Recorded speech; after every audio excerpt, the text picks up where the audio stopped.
നമസ്കാരം. ഇന്ന് നമ്മൾ ചർച്ച ചെയ്യാൻ പോകുന്നത് MHL04 യൂണിറ്റ് 6 ആണ്. Early medieval polities in north India 17th to 13th century CE എന്ന കാലഘട്ടത്തെക്കുറിച്ചാണ് നമ്മളിവിടെ ചർച്ച ചെയ്യാൻ പോകുന്നത്. At first, the early medieval period in North India 17th to 13th century CE represent a critical transitional phase from the classical age of Guptas to rise of regional polities and the Turkish conquests.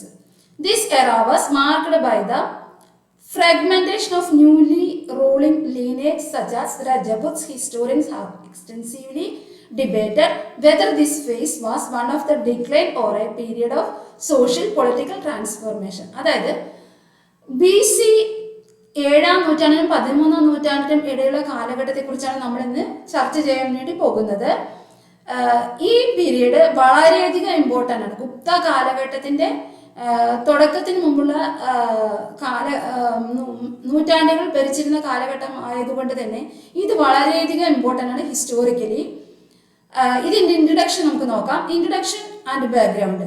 This system of land grants, which began in the Shatavahana and Gupta period, became widespread. Initially, these grants were for religious purpose, but gradually they carried administrative rights like revenue collection and maintenance of law and order. അതായത് ഈ സമയത്ത് land grand സിസ്റ്റവും മറ്റുള്ള സമ്പ്രദായങ്ങളൊക്കെ തുടങ്ങി.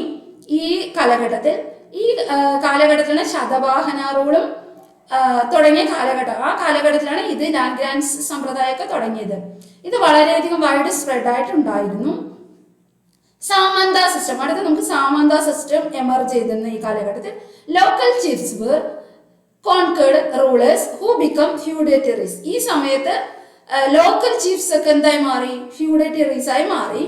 They owed tribute and military service to their overlords, forming hierarchical structure of authority. അവര് കടപ്പെട്ടിരിക്കുന്ന ആരോട്? അവരുടെ രാജാക്കന്മാരോടും അവരുടെ മേലധികാരികളോടും കടപ്പെട്ട് അവര് മിലിറ്ററി സിസ്റ്റം ഒക്കെ നൽകാൻ കടപ്പെട്ടിരിക്കുന്നു.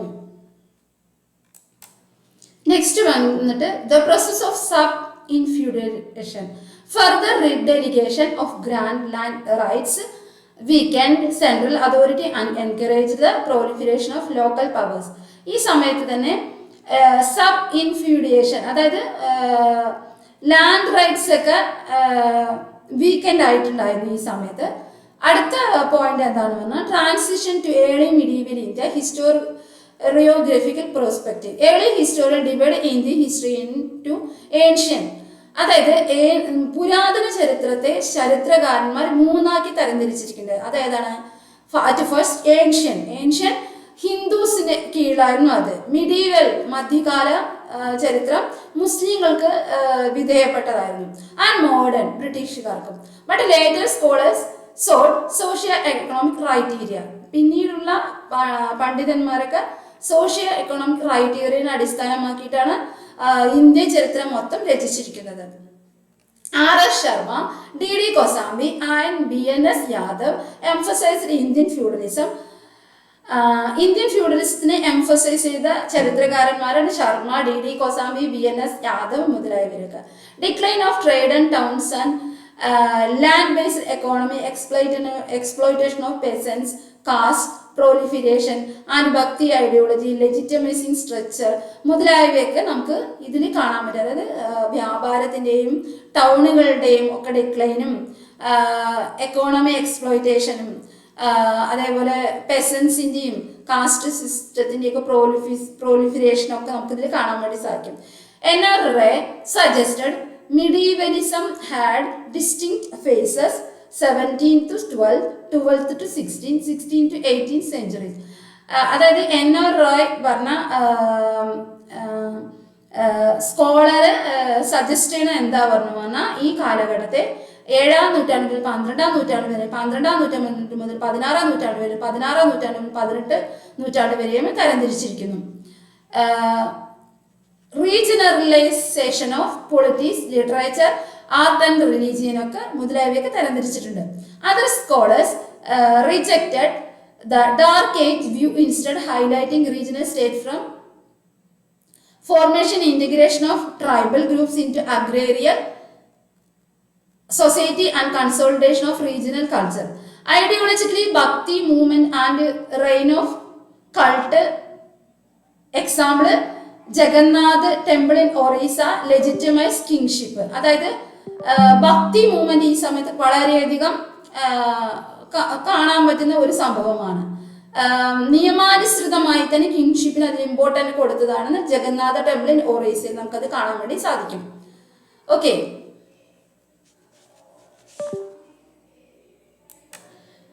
Next point, major political powers. പ്രധാനപ്പെട്ട പൊളിറ്റിക്കൽ പവേഴ്സ് ഏതൊക്കെയാണ് നമുക്ക് ആ കാലഘട്ടത്തിൽ നമുക്ക് നോക്കാം.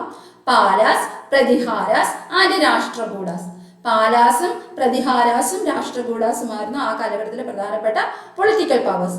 After the Guptas, Kannauj become the political centre under the Harsha and later rulers. ഗുപ്താസിന് ശേഷം കനൗജും പ്രധാനപ്പെട്ട ഒരു പൊളിറ്റിക്കൽ സെന്ററായി ആരുടെ കീഴിൽ? ഹർഷന്റെയും മറ്റു റൂളേഴ്സിന്റെയും കീഴിൽ. ട്രൈഫ്രൈറ്റ് struggle 18th to 10th century CE. ഏത് കാലഘട്ടത്തിലാണ്? ത്രികക്ഷി സംഗമം പോലെ 8-10 നൂറ്റാണ്ടുകളിൽ നമുക്കിത് കാണാൻ സാധിക്കും. ആദ്യം നമ്മൾ അതിനെ കുറിച്ചാണ് പഠിക്കാൻ പോകുന്നത്, പാലാസിനെ കുറിച്ചാണ് പഠിക്കാൻ പോകുന്നത്. Founded by Gopala, consolidated by Dharmapala and Devapala. അതായത് പാല ഡൈനാസ്റ്റി ഏകീകരിച്ചത്, കൺസോളിഡേറ്റഡ് ഏകീകരിച്ചത് ധർമ്മപാല, ദേവപാല മുതലായവര്. Dharmapala convened in Imperial Assembly at Kannauj, asserting supremacy over North India. North ഇന്ത്യയിൽ മുഴുവൻ വിളിച്ചുകൂടി ഒരു ഇമ്പീരിയൽ അസംബ്ലി കനോജിൽ അസേർട്ട് ചെയ്തത് നമ്മുടെ ധർമ്മപാലയായിരുന്നു. Palas were great patrons of Buddhism. Palas വളരെയധികം ബുദ്ധിസത്തിന്റെ പാട്രൺസ് ആയിരുന്നു. വിക്രംശില യൂണിവേഴ്സിറ്റി ഫൗണ്ട് ചെയ്തത് നമ്മുടെ ധർമ്മപാലയാണ്. After Devapala their power declined, though rulers like Mahipala first revived it briefly. Eventually the Senas replaced the Palas. അതായത് ആ കാലഘട്ടത്തിൽ സ്ഥാപിച്ച പാട്രൺസ്, ബുദ്ധിസ്റ്റിന്റെ പാട്രൺസ് ആയിരുന്ന പാലന്മാര് ദേവപാല ഇവിടെ ഭരണത്തിന് ശേഷം അവിടെ പവർ ഡിക്ലൈൻ ചെയ്യാൻ തുടങ്ങി. അതാണ് ഇത്രയുമാണ് പാലാസിനെ കുറിച്ച് പറയുന്നത്. ഇനി next Pratiharas, Rajputana and central India. എവിടേക്കാണ് ഇവരുടെ സ്ഥലങ്ങള്? രജപുത്താനയിലും സെൻട്രൽ ഇന്ത്യയിലുമാണ്. Rose under Vatsaraja and Nagabhata first and second.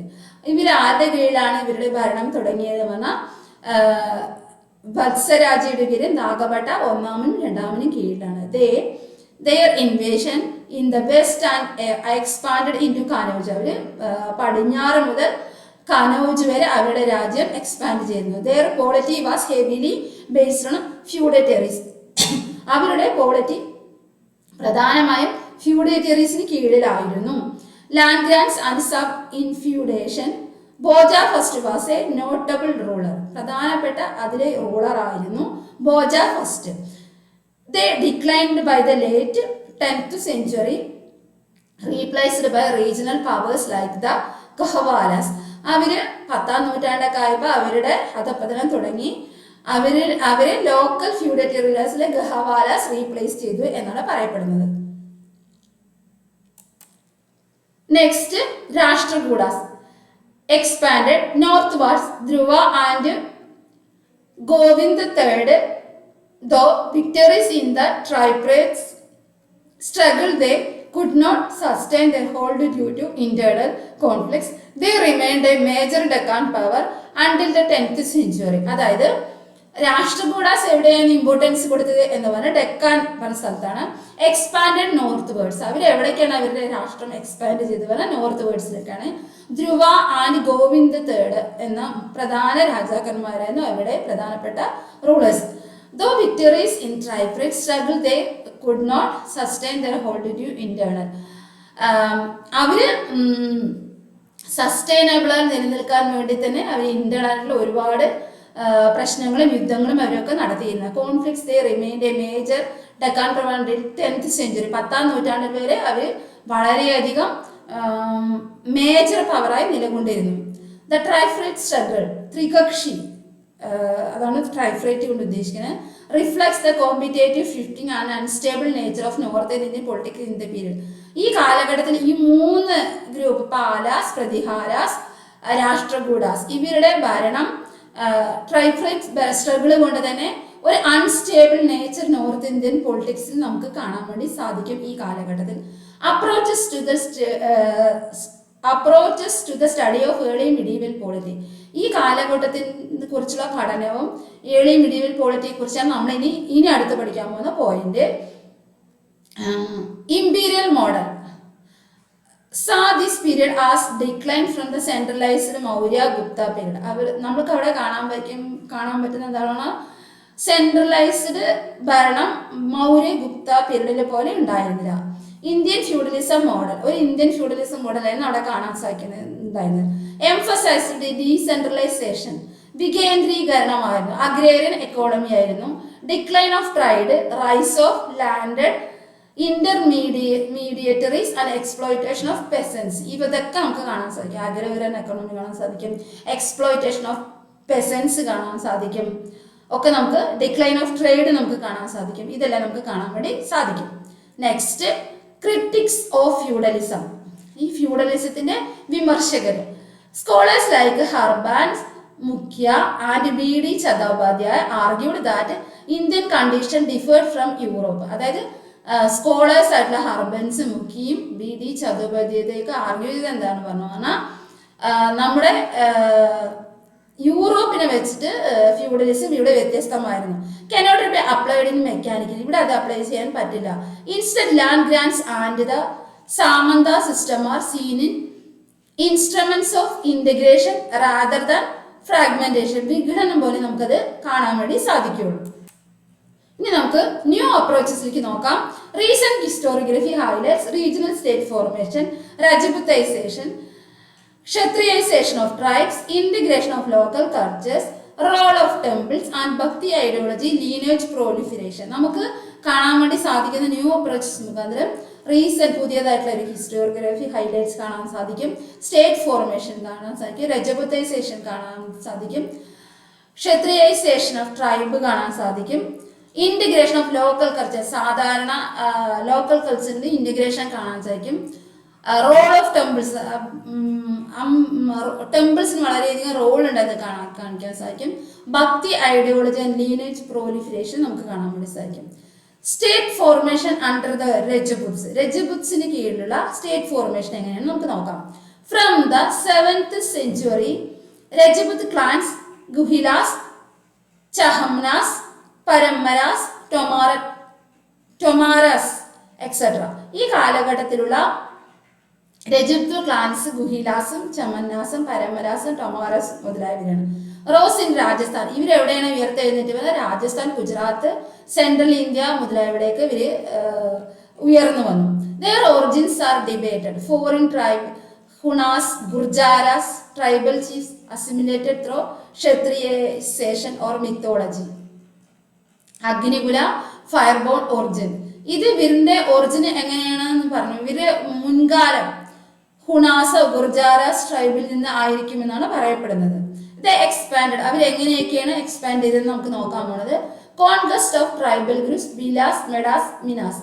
അതായത് ഇവര് ട്രൈബൽ ഗ്രൂപ്പിനെയൊക്കെ കോൺക്വസ്റ്റ് ചെയ്തു. ബിലാസ്, മിഡാസ്, മിനാസിനെയൊക്കെ കോൺക്വസ്റ്റ് ചെയ്തു. Agriculture expansion and land grant distribution, അവര് കൃഷിയൊക്കെ നന്നായി വ്യാപിപ്പിച്ചിട്ടായിരുന്നു.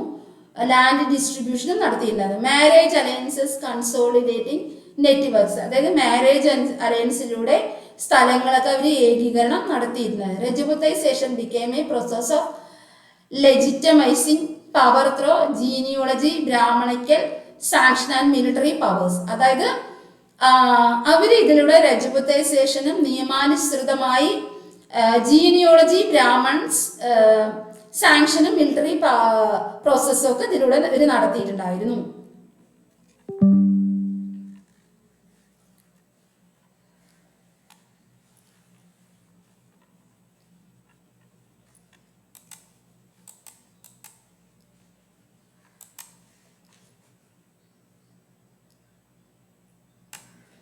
Administrative features included land grant subfeudation, grouping of village into territorial units, forts of symbols, power and feudatory networks. Administrative features എന്തൊക്കെയാണെന്ന് പറഞ്ഞാൽ ഗ്രാൻഡ് സബ്ഫ്യൂഡേറ്ററീസ് ഗ്രൂപ്പിംഗ് വില്ലേജിൽ ഉണ്ടായി ഇൻറ്റു ടെറിട്ടോറിയൽ യൂണിറ്റ്സ് ആയി പിന്നീട് മാറുകയാണ് ചെയ്തത്. By the 12th to 13th century, the term Rajaputras denoted a wide range of ruling elites. 12ാം നൂറ്റാണ്ട് 13ാം നൂറ്റാണ്ട് കാലഘട്ടത്തിലൊക്കെ രജപുത്ര എന്ന് പറഞ്ഞു പറഞ്ഞാൽ വളരെയധികം സ്പ്രെഡ് ആയിട്ടുള്ള റൂളിംഗ് എലൈറ്റ് ആയിട്ട് അവർ മാറി. പിന്നെ അവർ സ്മോൾ ലാൻഡ് ഹോൾഡേഴ്സുമായിട്ട് അവർ മാറിക്കഴിഞ്ഞിട്ടുണ്ടായിരുന്നു. പിന്നെയോ nature of polity under the Palas, പാലാസിന് കീഴിലുള്ള പോളിറ്റി എങ്ങനെയാണ് നമുക്ക് നോക്കാം. The Palas adopted titles like Paramabhattaraka, Parameshvara, Maharajadhiraja. അവര് എന്തൊക്കെ പേരാണ് സ്വീകരിച്ചത് പറഞ്ഞാൽ പരമഭട്ടാകര, പരമേശ്വര, മഹാരാജാതിരാജ എന്നീ പേരുകളൊക്കെ സ്വീകരിച്ചിട്ടുണ്ടായിരുന്നു. They granted land grant to Brahmans, Buddhist monasteries, officials and peasants, Kaivartas. These grants often carried judicial and administrative rights. അവര് ബ്രാഹ്മൺസിന് ലാൻഡ് ഗ്രാൻഡ് ചെയ്ത് നൽകിയിരുന്നു. മൊണാസ്ട്രീസ്, ബുദ്ധിസ്റ്റ് മൊണാസ്ട്രീസിലേക്കും അത് നൽകിയിട്ടുണ്ടായിരുന്നു. Unlike the Pratiharas, subinfeudation was rare. ആ സമയത്ത് പ്രതിഹാരാസിന്റെ കീഴിലാണെങ്കിലോ ഫ്യൂഡേറ്ററീസ് വളരെയധികം റെയർ ആയിരുന്നു. Official such as Dasagramikas and Gramapatis handled village administration. ആ സമയത്ത് വില്ലേജ് അഡ്മിനിസ്ട്രേഷൻ ആരാ ഹാൻഡിൽ ചെയ്തു പറഞ്ഞു പറഞ്ഞാൽ ദാസഗ്രാമികാസും ഗ്രാമപതീസുമാണ് ഹാൻഡിൽ ചെയ്തത്. Their authority was exercised from multiple centre like Pataliputra and Mudgagiri along the Ganga valley. അവരുടെ മൾട്ടിപ്പിൾ സെന്റർ ആയിരുന്നു Pataliputra, Mudgagiri, Ganga valley. They combined imperial ambitions, especially under Dharmapala, Devapala, with strong religious patronage Buddhism. അവര് ഇമ്പീരിയൽ അംബീഷ്യസ് ആയിരുന്നു ആരുടെ കീഴിൽ? ധർമ്മപാലയുടെയും ദേവപാലയുടെയും കീഴിൽ. അവര് റിലീജിയസ് പാട്രണേജ് ഏതിലൂടെ ആയിരുന്നു? ബുദ്ധിസത്തിന്റെ കീഴിലായിരുന്നു. ഈ ചാപ്റ്ററിന്റെ ലാസ്റ്റ് പാർട്ടിലേക്ക് നമുക്ക് പോവാം. Key features of early medieval polity 17th to 13th century സ്വീകരിക്കാൻ നമ്മൾ ഇനി പോകുന്നത് proliferation of local ruling lineage, Palas, Pratiharas, Rashtrakutas, Rajputs. നമുക്ക് പ്രോലിഫിറേഷൻ കാണാൻ സാധിക്കും പാലാസിന്റെയും പ്രതിഹാരാസിന്റെയും രാഷ്ട്രകൂടാസിന്റെയും കീഴിൽ. Next feudatory, samanta system, tributary relation, military service, suzerain, subordinate structure. അതായത് സാമന്ത സിസ്റ്റം നമുക്ക് ഇവിടെ കാണാൻ വേണ്ടി സാധിക്കും. മിലിറ്ററി സർവീസും സബോർഡിനേറ്റ് സ്ട്രക്ചറും ഒക്കെ നമുക്കിതിൽ കാണാൻ വേണ്ടി സാധിക്കും. Extensive land grants to Brahmins, monasteries, temples of official and feudatories. Land grant system ബ്രാഹ്മിൻസിനും മൊണാസ്ട്രിക്കും ടെമ്പിൾസ് ഓഫീഷ്യലിനൊക്കെ ലാൻഡ് ഗ്രാൻഡ് സിസ്റ്റത്തിലൂടെ അവർക്ക് ധാരാളം ഭൂമി നൽകിയിട്ടുണ്ടായിരുന്നു. Shift from urban cash based economy to agrarian base. അതായത് അറബൻ ക്യാഷ് ബേസ്ഡ് എക്കോണമിയിൽ നിന്ന് അഗ്രേറിയൻ ബേസ് എക്കോണമിയായിട്ട് അവർ വളർന്നു. Decline of long distance trade. ആ സമയത്ത് ദൂരവ്യാപക കച്ചവടങ്ങൾക്കൊക്കെ കുറച്ച് ഡിക്ലൈൻ ആയിപ്പോയി. Social stratification and rise of new caste. പുതിയ തരം ജാതിയൊക്കെ ആ സമയത്ത് ഉയർന്നു വന്നത്. അതൊക്കെയാണ് Kayasthas, untouchables. Okay. Integration of tribes into agrarian society and the Rajputisation. ഈ സമയത്ത് ട്രൈബ്സ് ഒക്കെ അഗ്രേറിയൻ സൊസൈറ്റിയിലേക്ക് വന്ന് രജപുത്തൈസേഷനിലേക്ക് മാറുകയാണ് ചെയ്തത്. Ideology support from bhakti cult and temples which legitimise kingship. അതായത് ഭക്തി കൾട്ടും ടെമ്പിൾസ് ഒക്കെ കിങ്ഷിപ്പിനെ ലെജിറ്റമൈസ് ചെയ്തു. Regionalisation of culture, distinct schools of art, literature, religious practice. ഈ സമയത്ത് കൾച്ചറും ആർട്ടും ലിറ്ററേച്ചറും റിലീജിയസ് പ്രാക്ടീസും ഒക്കെ റീജിയണലൈസേഷൻ,